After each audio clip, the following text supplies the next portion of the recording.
본격 혁명성 검증 팟캐스트 혁명의 아침 호호회입니다. 오늘 호회는 더불어민주당 선거관리위원회가 당초 3회로 약속되었던 후보자 간 합동 토론회를 한 번만 개최한다고 결정했기 때문입니다. 이와 관련해 이재명 시장을 지지하고 있는 정성호, 유승희, 재윤경 의원이 기자회견을 열었는데요. 이 기자회견과 관련해서 유승희 의원을 전화로 연결해 자세한 내용을 들어보도록 하겠습니다.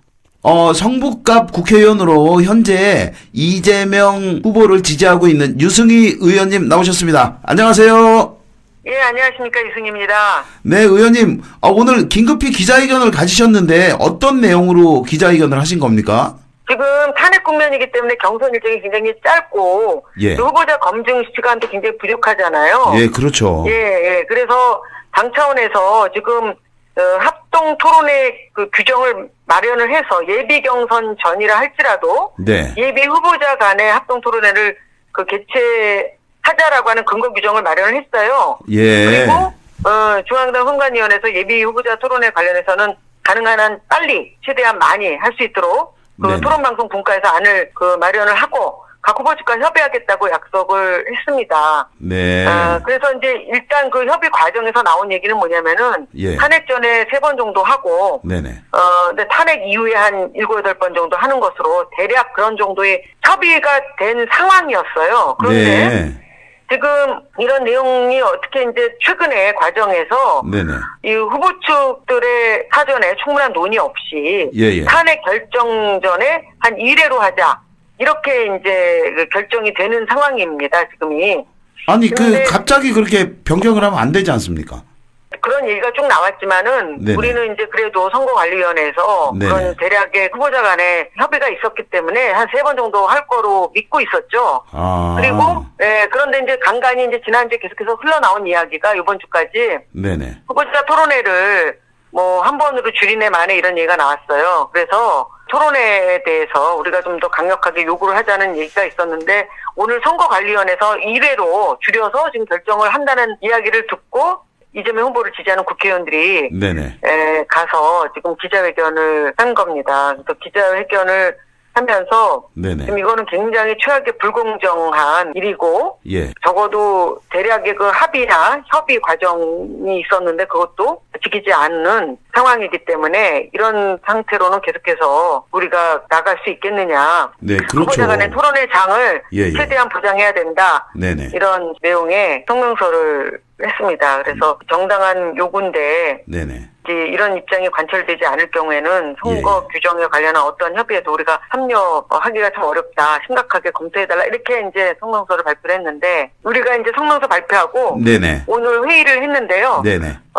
지금 최종 결정이 1회로 된 것 같아요. 그러면 아니 왜 그 토론회를 이렇게 줄여서 하려고 하는 거죠? 의원님이 말씀하셨듯이 후보자 검증이 굉장히 중요한데 말이죠. 네, 그럴 뿐만 아니라 후보자 검증도 굉장히 중요하고요. 그다음에 지금 이제 탄핵을 앞두고 있는 그런 상황이잖아요. 예, 그렇죠. 그래서 지금 이제 촛불의 민심을 모아내는 과정으로도 이 후보자 간 토론회가 굉장히 중요하고 그동안 계속해서 국민들이 요구하는 근본적인 우리나라의 근본적인 변화의 내용, 그런 부분에 대해서 좀 더 구체적으로 그럼 어떻게 변화를 해낼 것이냐, 어떻게 적폐를 청산하고 어떻게 새로운 대한민국을 건설할 것인가라고 하는 것에 대한 국민들의 관심이 굉장히 관심의 차원이 아니라 생존의 문제이기 때문에 이런 요구가 굉장히 높습니다. 그래서 그런 요구가 그 토론회를 통해서 반영이 돼야 되는 거거든요. 그리고 이 후보자들은 결국 우리 당의 스피커들 아닙니까? 지금 모든 국민들이 우리 당의 후보자들한테 관심이 집중이 돼 있어요. 그럼요. 토론회를 하면 보도량도 굉장히 많이 늘어날 거 아니겠습니까? 예, 그렇기 때문에 오히려 이 헌법재판소가 지금 탄핵을 3월 한 초순이나 아니면 중순쯤에 결정을 하게 되잖아요. 그럼 그 결정을 하는 과정에서 지금 엄청난 박근혜를 주둔하는 세력의 엄청난 또 움직임이 있고 그렇기 때문에 촛불 민심을 굉장히 지금 왜곡하고 있잖아요. 촛불 민심을 왜곡하고 있는 이런 상황을 또 더욱더 돌파해 나가고 촛불의 민심의 그런 에너지를 더 새로운 에너지를 이렇게 승화시킬 수 있는 굉장히 좋은 기회라고 저는 생각을 해요. 그래서 이제 또 국민의 여론이나 국민들의 미래에 대한 비전 이런 것들도 또 모아낼 수 있는 국민적인 통합을 이루어낼 수 있는 굉장히 좋은 기회가 우리 당의 후보자 간의 토론회다 이렇게 생각을 합니다. 뿐만 아니라 지금 특검 지금 수사기간 연장의 요구를 지금 사실은 황교안 총리가 완전히 모르쇠하고 있는 상황이고 거의 이제 지금 무산될 지경에 있고 그다음에 국회 차원에서도 지금 난관에 지금 봉착해 있잖아요. 그러면은 특검의 수사 기간 연장에 대해서도 국민적인 그런 압박도 더욱더 가할 수 있는 굉장히 중요한 계기를 형성할 수 있는 게 이런 토론회라고 생각합니다.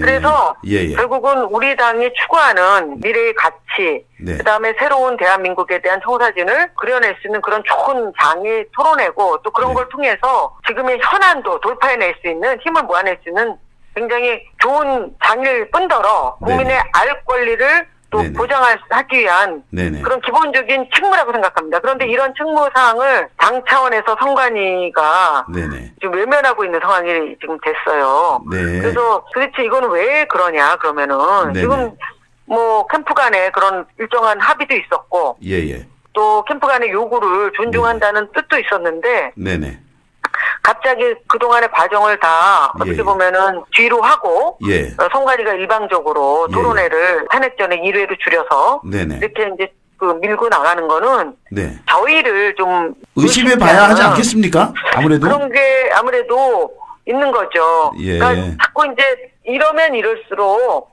어떻게 보면은 당내의 통합을 저해하는 내지는 불신에 요인이 될 수 있습니다. 지금은 이제 탄핵 국면에 집중해야 된다는 그런 이제 논리로 지금 그렇게 하고 있는데 그거는 누구나 다 눈 가리고 아웅한다는 건 다 알고 있는 사실이죠. 왜냐하면은 뭐 지금 이미 다 후보자들이 전국적으로 돌아다니고 선거운동하고 있고 그다음에 뭐 대규모 인재 영입을 했다고 이제 발표도 하고 이런 것들 다 하고 있는 상황인데 그러면서 탄핵 국면에 집중해야 되니까 토론회를 자제해야 된다. 이거는 손바닥으로 하늘을 가리는 거죠. 눈 가리고 아웅하는 거죠. 그러니까 그거는 명분 있는 그런 설명이 되질 않고 그거는 변명에 불과하다고 생각할 수밖에 없습니다. 한간에 이렇게 들리는 얘기는요. 토론회를 개최하면 특정 후보에게 불리할 것 같아서 이게 적극적인 모습을 보이지 않고 그러니까 있다라는 그동안 자꾸 이제 토론회를 줄이려고 한다. 이런 여러 가지 이야기가 이제 주변에서 흘러나오는데도 불구하고 공식적인 이런 논평을 자제했어요. 왜? 이 당에 대한 불신이나 아니면은 뭐 이런 의도에 대해서 의심하거나 이런 것들이 자꾸 밖으로 노출이 되면 오히려 안 좋기 때문에 당에서 합리적인 결정을 내릴 거라고 이제 기다려왔죠. 그런데 결과적으로 봤을 때는 전혀 그렇지 않은 방향으로 지금 흘러갔기 때문에 이렇게 그냥 가만히 있을 수는 없다. 그것 자체가 국민의 알 권리에 대한 혜택이다. 이렇게 생각해서 오늘 성명서를 발표한 겁니다. 그리고 이미 후보자 선출 규정이 당에 있고요. 이번에 새로 마련을 했습니다. 왜냐하면 이제 지금 경선 일자가 너무 짧기 때문에 일정이 너무 짧기 때문에 그리고 가능하면 많은 토론회를 하자. 최대한 많이 하자. 이렇게 얘기했고요. 그거에 대해서 탄핵 전에는 하지 말자. 이런 논의가 있었던 적도 없고 또 탄핵 전에 굳이 많이 하지 말자. 이렇게 얘기할 필요도 없는 거 아닙니까? 지금의 당의 후보자들이 당의 스피커 아닙니까? 당의 말하자면 입장을 대변할 수 있는 굉장히 큰 스피커예요. 대형 스피커입니다. 그렇기 때문에 오히려 이런 기회를 잘 활용을 해서 이 탄핵 국면을 돌파해 나가는 그런 어떤 국민적인 그 힘을 모으는 장으로 활용을 해야 된다고 봅니다. 저희는. 그런데 자꾸 이제 이런 뭔가 정치적인 의도가 있는 거 아니냐. 특정한 후보를 더욱더 유리하게 만들기 위해서 이 토론회를 회피하는 거 아니냐. 라고 하는 의심을 자꾸 하는 게 더 문제죠. 저희는 그런 의심을 뭐 하고 싶지 않습니다. 그리고 설마 그렇지 않을 거라고 생각을 하는데 여러 가지 측면에서 봤을 때는 굉장히 우려스러운 점이 있습니다. 중앙당에서 자꾸 의심살 만한 행동을 하고 있다 이런 말씀이시죠? 네, 저는 왜 중앙당으로 이렇게 딱 규정해서 얘기하는 것보다는 우선 선거관리위원회가 좀 더 중심을 잡고 예비 경선 기간 중에 이 예비 후보자 간의 그 토론회를 좀 더 원활하게 진행될 수 있도록 역할을 좀 해주길 바랍니다. 근데 지금 이제 이런 식으로 1회로 토론회를 줄인다고 한다면 좀 더 강력하게 문제 제기를 안 할 수 없습니다. 그리고 분명히 이제 서면으로 이재명 후보 캠프에서 토론회에 대해서 좀 더 원활하게 좀 더 많이 해줄 것을 최소한 3회는 해야 된다는 입장을 전달을 했어요. 예. 근데 그 입장을 전달했으면 최소한 2번이라도 해야 되는 거 아닙니까? 그렇죠. 그리고 그리고 이전의 논의 과정 속에서 3번까지는 하자 이렇게 했다는 사실이 있는데 네. 그 사실을 전면적으로 뒤집어서 갑자기 2회로 축소하는 것이 굉장히 명분이 없습니다. 그리고 우리 당으로서도 실리가 없는 거예요. 그런 결정은. 네. 아무래도 그 선거관리위원회에서 조금 더 공정하고 각 캠프를 두루 배려하는 그런 관리가 필요하겠네요. 이렇게 해야죠. 그러니까 우리의 당의 규정을 지켜야죠. 네. 기본적으로. 예, 알겠습니다. 유승희 의원님, 조만간에 제가 조금 더 길게 얘기할 수 있는 그런 시간을 갖도록 하겠습니다. 오늘 그 좋은 말씀 너무 감사합니다. 고맙습니다. 감사합니다. 유승희 의원님도 말씀하셨듯이 후보자 간 토론회는 후보자를 검증하는 것뿐만 아니고 더불어민주당의 정책을 국민들에게 알리는 효과도 함께 있기 때문에 많이 자주 여는 게 훨씬 더 효과적일 거라고 생각합니다. 더불어민주당 선거관리위원회는 현명한 결정을 내려주시기 바라겠습니다. 자, 오늘 혁명의 아침은 여기까지 하도록 하겠습니다. 함께해 주신 혁명동지